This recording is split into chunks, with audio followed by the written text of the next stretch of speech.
પણ જો પુણ્ય કર્મનો ભાથા જ નહીં હોય તો આ કષ્ટમાં જ માણસનું જીવન નરક સમાન બને છે. એટલે પાપ અને પુણ્ય, આનો સિદ્ધાંત પાપ અને પુણ્ય, સુખ અને દુઃખ એ કર્મ ઉપર અવલંબે છે. અને એટલા માટે ભગવદ્ ગીતામાં પણ ભગવાને વારે ઘડીએ કર્મ ઉપર અનેક ગણું આપણને સમજાવ્યું છે. ત્યારે અહીંયા આપણે થાય કે કેવું કર્મ કરીએ કે જેથી પુણ્ય બને, કેવું કર્મ કરીએ કે જેથી પાપ ન બને.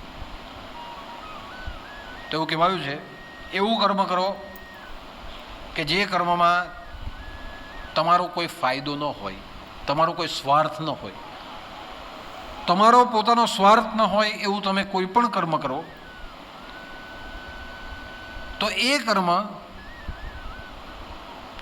સદકર્મ કહેવાય. તમે જે પણ કંઈ કર્મ કરો એમાં તમારો જો સ્વાર્થ હોય તો એ કર્મ એ અસદકર્મ કહેવાય. સ્વાર્થ વગરનું કર્મ કરીએ કે જેમાં પોતાને કોઈ સ્વાર્થ નથી, ફક્ત કરવું છે, તો એ કર્મ સદકર્મ થયું. પણ જે કર્મ તમે કરો એમાં તમારો સ્વાર્થ સમાયેલો હોય તો એ કર્મ અસત્કર્મ છે. પણ કોઈ પણ કર્મ પુણ્ય કર્મ ક્યારે કહેવાય કે જ્યારે તમે જે પણ કંઈ કરો છો તેમાં તમારો કોઈ ફાયદો ન હોય પણ એની અંદર અનેક જણાનો ફાયદો હોય તો એ પુણ્ય કર્મ કહેવાય. તમારો એકનો નહીં, અનેકનો ફાયદો. હવે આપણે પોતાનો એકનો એટલે એકલાની જ વાત નથી, આખા પરિવારની વાત છે.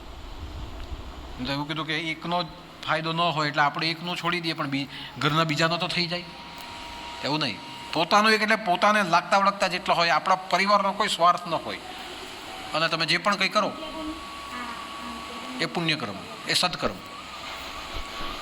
તમે જે કંઈ કરો એમાં ફક્ત તમારો ફાયદો હોય, તમારા લાગતા વળગતાનો ફાયદો હોય, અસત્કર્મ. પણ તમે જે કરો એમાં ઘણા બધાનો ફાયદો હોય તો એ પુણ્યકર્મ કહેવાય. એટલે સકામ ભાવનાથી કરેલું કર્મ એ સ્વાર્થ છે અને નિષ્કામ ભાવનાથી જેટલું પણ કર્મ કર્યું છે એ પરમાર્થ છે. પણ એ પરમાર્થ જ્યારે વ્યાપક રૂપમાં વધતો જાય ત્યારે એ પરમાર્થ એ પુણ્યનું ભાથું બાંધે છે. ભગવાન બુદ્ધને જ્ઞાન મળ્યું. હવે ભગવાનને જ્ઞાન મળી ગયું એટલે પોતાનો તો ફાયદો થઈ ગયો. પણ ભગવાન બુદ્ધે શું કર્યું?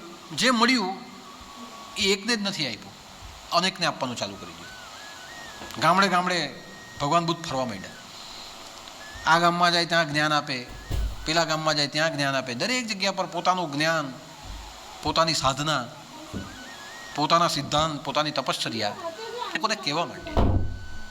અને જેમ જેમ જેમ જેમ કહેવા માંડ્યા તેમ તેમ ભગવાન બુદ્ધની સાથે લોકો ભિક્ષુ બનીને જોડાવા માંડ્યા. ધીમે ધીમે ધીમે હજારોનું કલ્યાણ થયું. હવે ભગવાન બુદ્ધનું પોતાનું તો કલ્યાણ થઈ ગયું છે, એને બીજાના કલ્યાણની જરૂર શું છે? પણ બીજાના કલ્યાણ માટે એટલે એક નહીં, પણ મને જે મળ્યું છે તે અમારે અનેકમાં આપી દેવું છે. એ વૃત્તિ જ્યારે એમની શરૂ થઈ ગઈ તો એ પ્રવૃત્તિ એ પુણ્યની પ્રવૃત્તિ બની ગઈ. સ્વામી વિવેકાનંદ કે એમને જે પ્રાપ્ત થયું એમના પૂરતું પર્યાપ્ત હતું.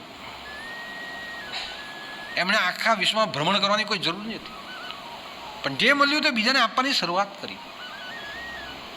અને જે આપવા માંડ્યું, જ્ઞાન આપવા માંડ્યું, હજારોની જાગૃતિ થઈ તો એમનું પુણ્યકર્મ બન્યું. એટલે પુણ્યકર્મ એકને નહીં અનેકને આપવાથી બને છે.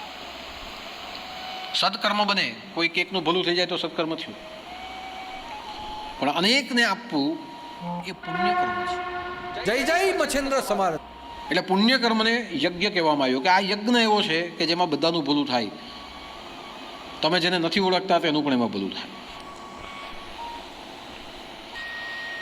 એ દરેકની અંદર તમે કંઈ ને કંઈ પણ આપો તે તમને ખબર નથી કે કાં સુધી જાય છે, પણ એ હજારો સુધી જાય છે. તો એ પુણ્યકર્મ થયું.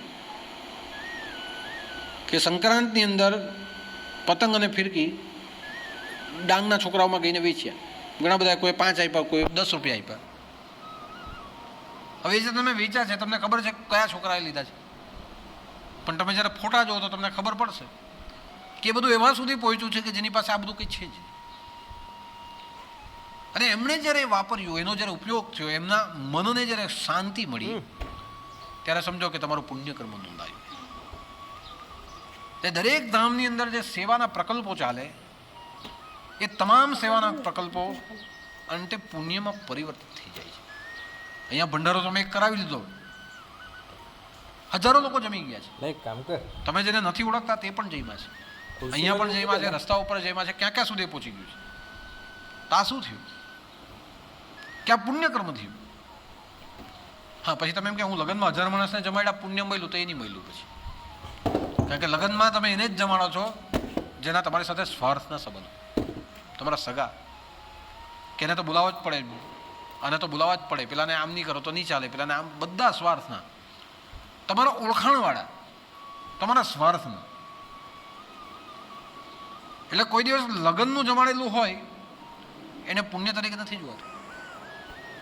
કોઈ યજ્ઞમાં તમે જમાડો, કોઈ ભંડારામાં તમે જમાડો,